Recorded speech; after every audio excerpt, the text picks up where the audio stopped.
far. And Adam said, this is bone of my bones. They become one person. Notice the next verse. Therefore shall a man leave his father, and who else? His mother. Keep in mind, fathers and mothers were not in existence at that time. So who is he addressing? And shall cleave unto his wife, and they shall be one flesh. And they were both naked, and man and his wife, and were not ashamed.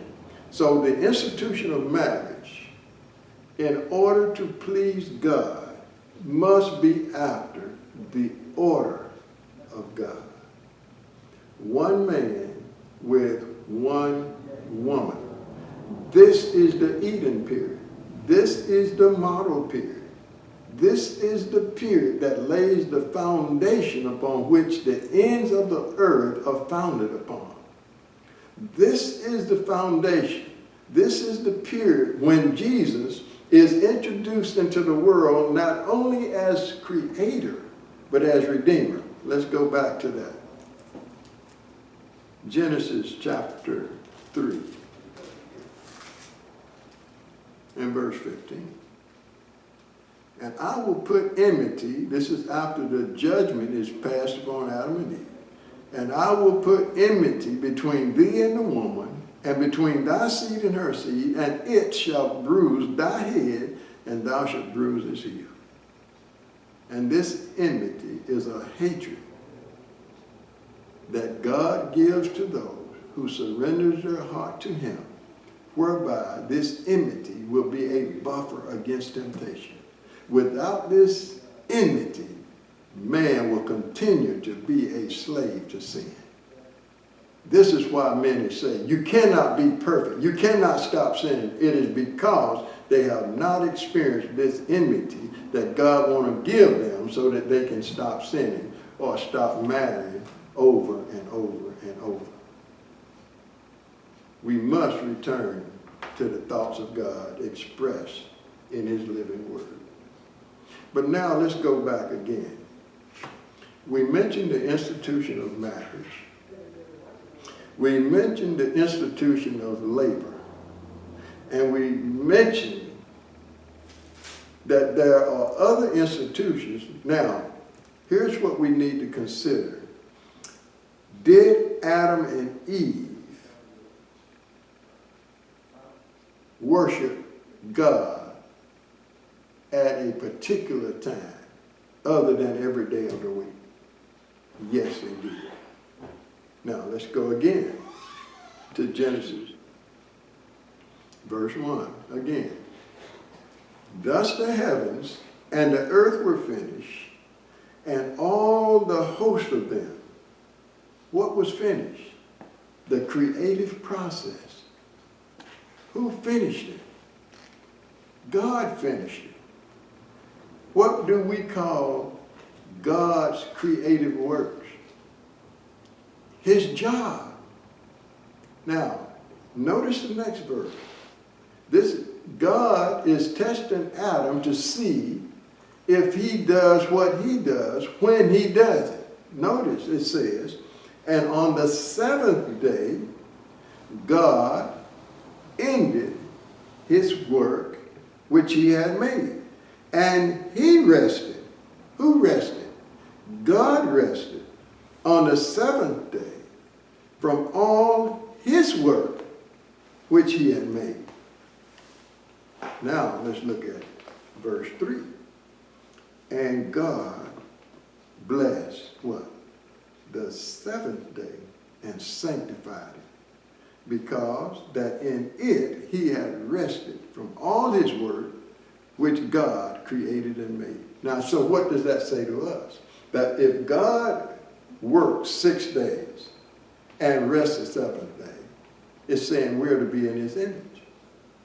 We're to work 6 days and rest the seventh day. So that's the institution of worship. We call that today what? Church. That hasn't changed.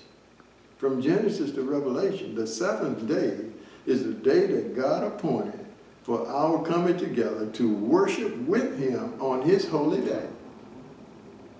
So there's the institution of marriage, work, and worship. That's important. Now, when Adam and Eve were expelled, did these institutions follow him, or did they stay in the garden? Well, there's one more institution before we go there. I wanted to get that in, but there's one more institution that we need to look at. And it's also in Genesis chapter 2. See, in Genesis chapter 1 and 2, the Eden period is briefer than the other three periods, but it is loaded. And it needs some attention. It needs studying out because it's so important. Now, we want to notice here in Genesis, let's go to chapter 3.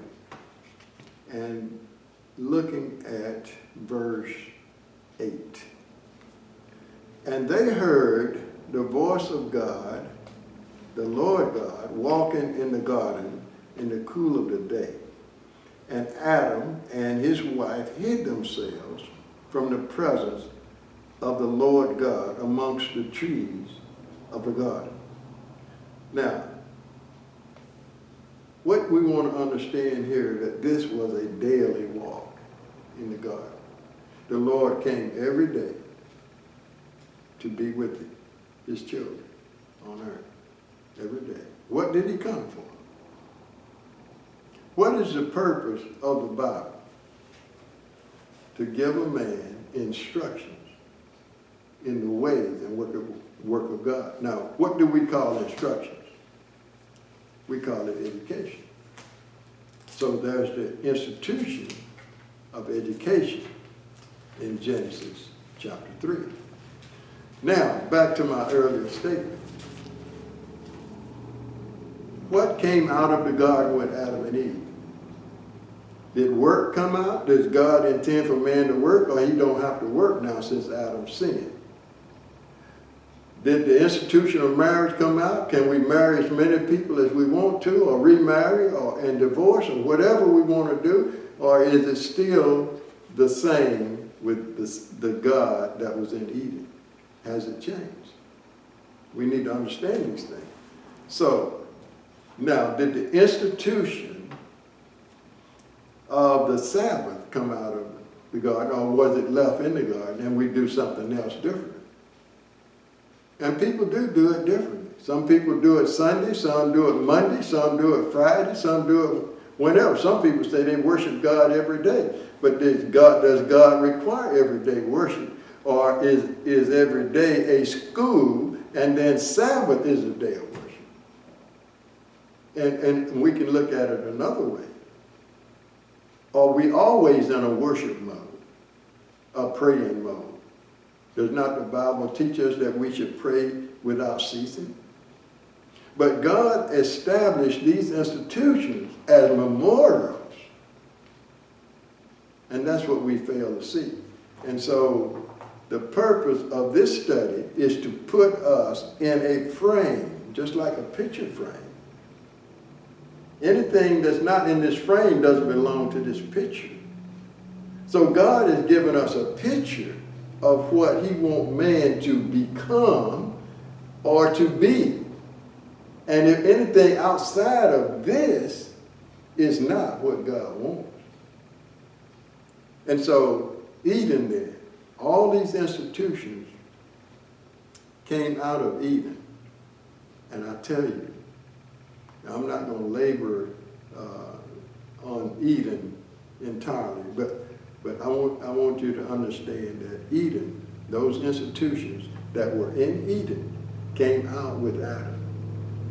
And each one of those institutions are causing Adam problems and a headache to try to get back into Eden. How many that are watching this video or listening to these words have marriage difficulties? don't know what to do, whether I should stay or whether I should go. God has an answer. This is what this is all about. The Bible